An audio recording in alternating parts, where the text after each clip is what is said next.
शीख धर्माचे प्रवर्तक आणि शीख गुरु परंपरेचे पहिले गुरु गुरु नानक. पूर्ण विश्वात गुरु नानक यांचं नाव आदराने घेतलं जातं.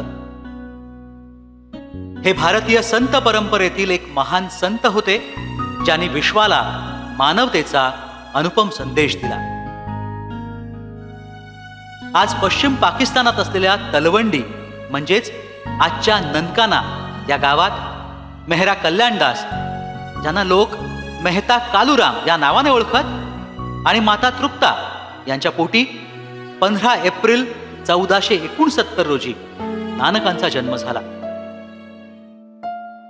नानक 7 वर्षाचे होताच त्यांना पाठशाळेत पाठवण्यात आलं, पण त्यांना शाळेतील शिक्षणात अजिबात रस नव्हता. मग वडिलांचे मालक रायबुतार यांनी वडिलांना सल्ला दिला, याला फारशी शिकवूया, मग आपण याला आपल्याच कार्यालयात नोकरी देऊ. फारशी भाषा शिकण्यास नानक मौलवीकडे जाऊ लागले. नानकाने शिक्षकांना विचारले, गुरुजी, आपण मला काय शिकवणार आहात? गुरुजी म्हणाले, मी तुला दुकानदारीचा सगळा व्यवहार हिशोब शिकवणार आहे आणि हिंदी शिकवणार आहे. पण यातही काहीच रस नसल्यानं नानक काहीच शिकले नाहीत. त्यांचे पिता त्यांना म्हशी चरायला बाहेर पाठवत, पण बाहेर जाऊन ते प्रभूच्या चिंतनात मग्न होत आणि म्हशी कुठच्या कुठे निघून जात. एक दिवस ते म्हशी चरायला घेऊन गेले असता प्रभू चिंतनात मग्न झाले आणि पाखरांचे थवेच्या थवे येऊन कणस खायला लागले. जेव्हा त्याने डोळे उघडले तेव्हा पाखरांचा हा आनंद पाहून ते मोठ्या उत्साहाने गायला लागले, साई की चिडिया साई का खेत, खाओ रे चिडियो भर भर पेट. नानक देवांची बहीण नानकी हिने नानकला आपल्या बरोबर सुलतानपूरला नेलं.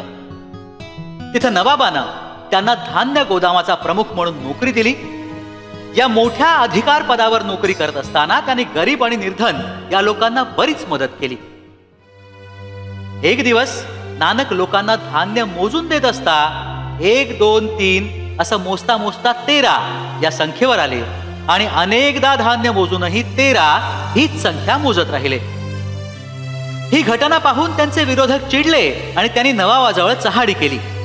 नानक आपलं धान्य गोदाम लोकांना लुटून खायला देत आहे. खानाने नानकांना एका खोलीत बंद करून ठेवलं आणि गोदामातील धान्य तपासणीचा आदेश दिला.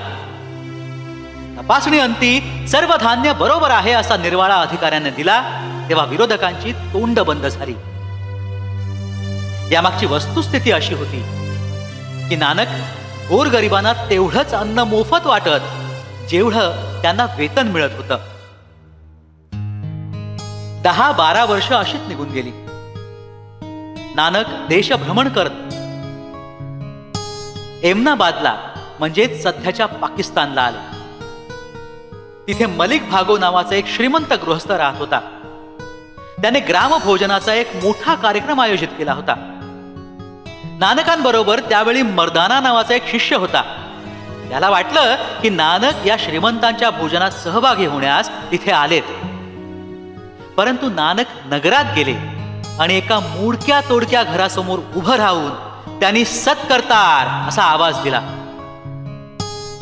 मर्दाना बेचैन होऊन त्यांच्याकडे पाहू लागला. दरवाजा उघडला आणि अत्यंत गरीब माणूस बाहेर आला. तो हात जोडून नानकांना म्हणाला, महात्माजी, आपण चुकून या गरीबाच्या घरी आलात. मलिक भागोचं घर पुढे आहे, या, मी आपल्याला त्यांच्या घरी नेऊन पोहोचवतो. नानक स्थिर उभे राहिले आणि हलकच हसून म्हणाले, हे बंधूवर लालो, आम्ही तुझे अतिथी, आम्ही तुला भेटण्यास आलो आहोत. त्यांचे हे शब्द ऐकून लालो गहिवरला आणि त्यांना आपल्या घरात घेऊन गेला. ज्वारीची भाकर आणि भाजी शिजवून त्यांना खाऊ घातली. नानकही आनंदाने भोजन करत अन्नाची प्रशंसा करू लागले. लालो आनंदाने फुलून गेला. अशा प्रकारे मानवात एकात्मता निर्माण करून त्यांनी ईश्वर भक्तीचं महत्व सांगितलं. त्या काळी प्रवास पायी करावा लागत असे आणि त्यांनी तिबेट, मानसरोवर आणि चीनमध्येही प्रवास केला. मानसरोवरच्या प्रदेशातील गुंफात गुरु नानकांचीही प्रतिमा आहे.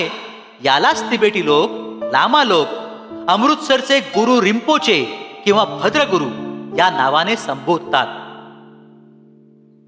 चीनमध्ये गुरु नानकांच्या आगमनाचं प्रतीक म्हणून एका शहराचं नाव नानकिंग असं ठेवण्यात आलंय. त्यानंतर ते सौदी अरब, इराक, आफ्रिका इत्यादी देशांमध्ये गेले. बगदादचा खलिफा जेव्हा त्यांना भेटण्यास आला तेव्हा गुरु नानक लहान लहान दगड वेचत होते. खलिफाने आश्चर्याने विचारलं, हे आपण काय करत आहात? नानक म्हणाले, आम्ही मृत्यूनंतर याचा उपयोग परलोकात करणार आहोत. खलिफा हसला आणि म्हणाला, गुरुजी, हे दगड परलोकात कसे जातील? शांत स्वरात नानक म्हणाले, जर आपण जमा केलेली संपत्ती परलोकात जाऊ शकते तर हे दगड का जाणार नाहीत? हे उत्तर ऐकून खलिफाचे डोळे पाणावले आणि त्याने ताबडतोब आपली जमा केलेली संपत्ती गरजूंना वाटली. यानंतर नानकांनी खलिफाला जो आदेश केला तो नसीहतनामा या ग्रंथात समाविष्ट केलाय. मक्केमध्ये नानक पवित्र स्थानाकडे पाय करून झोपले. त्यामुळे तिकडचे लोक नाराज झाले. म्हणाले, आपण या पवित्र दिशेला पाय करून झोपू नका, ही पवित्र दिशा आहे. तेव्हा नानक म्हणाले, माझे पाय उचलून अशा दिशेला ठेवा जी पवित्र नाही. लोकांना आपली चूक उमगली आणि ते शांत झाले. प्रसिद्ध संत नामदेवांशीही त्यांची भेट झाली असा उल्लेख आहे. गुरु ग्रंथ साहेब मध्येही नामदेवांच्या अभंगांचा समावेश केलाय. गुरु नानक म्हणत, दिवस रात्र परमेश्वराचं स्मरण करा, साधू संतांचा आदर करा, त्यांची सेवा करा.